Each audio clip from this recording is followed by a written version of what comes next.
तो इस श्राप के कारण कुत्ते करते हैं खुले में संभोग।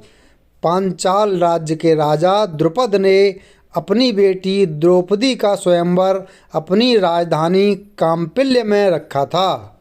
शर्त थी कि जो भी व्यक्ति पानी में छवि देखकर ऊपर घूमती मछली की आंख पर निशाना लगाएगा, उसी से द्रौपदी का विवाह होगा। स्वयंवर में तमाम राजा पहुँचे, हिस्सा लिया और असफल हुए। आखिर में ब्राह्मण वेश में पांचों भाइयों संग पहुँचे अर्जुन ने यह कारनामा कर दिया। द्रौपदी ने उनके गले में वरमाला डाल दी। द्रौपदी को लेकर अर्जुन पहुँचे कुंती के पास और कहा कि भिक्षा लेकर आया हूँ। कुंती ने यह जाने बिना कि भिक्षा क्या है, अर्जुन से कहा कि उसे पांचों भाइयों में बांट लो। इस तरह से द्रौपदी पांचों भाइयों की हो गई। जब द्रौपदी को अपने बट जाने का एहसास हुआ तो उन्होंने एक शर्त रखी। शर्त कि एक बार में वह एक ही भाई के साथ रहेंगी। तब पांडवों में से दूसरा कोई उनके कक्ष में नहीं आ सकता। अगर कोई इस नियम का उल्लंघन करता है तो उसे 1 साल का वनवास झेलना पड़ेगा। सभी ने इस शर्त को मान लिया।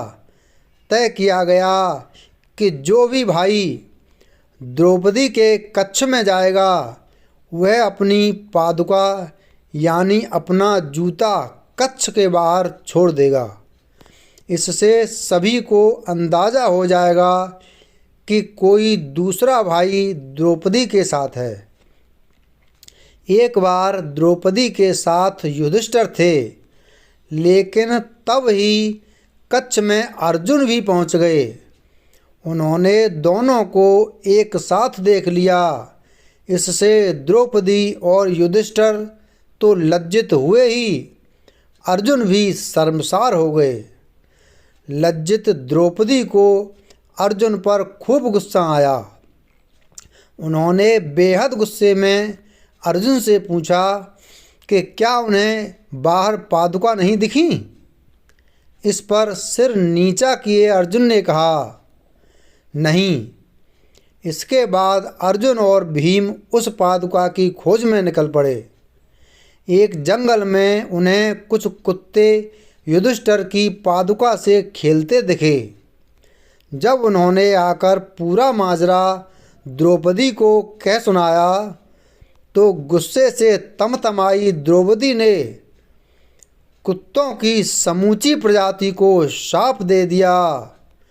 समूची प्रजाति को शाप देने की वजह यह थी कि किस कुत्ते ने युधिष्ठिर की पादुका चुराई, यह तय नहीं किया जा सकता था।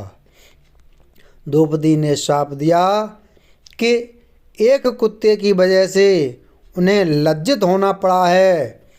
जैसे उनके निजी क्षणों को किसी और ने देखा, वैसे ही कुत्तों की पूरी प्रजाति अब लज्जित होगी।